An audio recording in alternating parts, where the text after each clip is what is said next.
السلام علیکم و رحمت الله و برکاته. پیام نوبتی من با برادران و خواهران مهاجر هستند.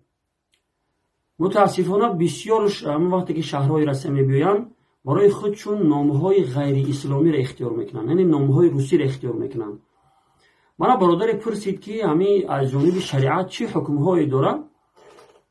میخواستم که همین را برای برادران و خواهران مهاجر برسانم که اختیار کردن نامهای غیر اسلامی خلاف تعلیمات جناب رسول الله صلی الله علیه و سلم است. در بسیاری احادیث جناب رسول الله صلی الله علیه و سلم امتش با خلاف ورزی کردن با یهود و نصارا امر میکنه. خالف الیهود و نصارا میفرماید، یعنی که شما یهودی ها و نصرانی ها را خلاف ورزی بکنید، نه اینکه موافقت بکنید.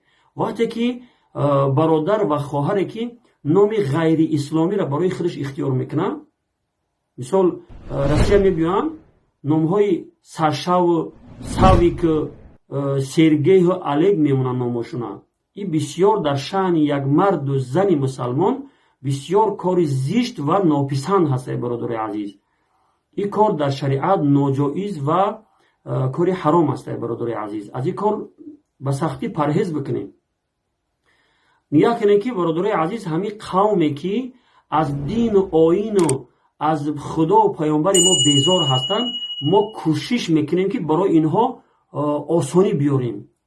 مثلا ما را کوشش که مجبور نمیکنه که همین نامهای همین روسی را اختیار بکنیم. ما میتونیم که در برابر وقتی که ما میگیم که در زبان برای اینها تلفظ کردن نامهای ما مشکله، ما میتونیم که نامهای اسلامی که در زبان تلفظ کردنش آسان است این نامها را اختیار بکنیم، نه اینکه نامهای الگ و ساشا و نمیدونم با چی نامها را مثلا اختیار بکنیم. این کار در شأن یک مرد و زن مسلمان خیلی ناپسند هست. برادرای عزیز، از این کار پرهیز بکنید.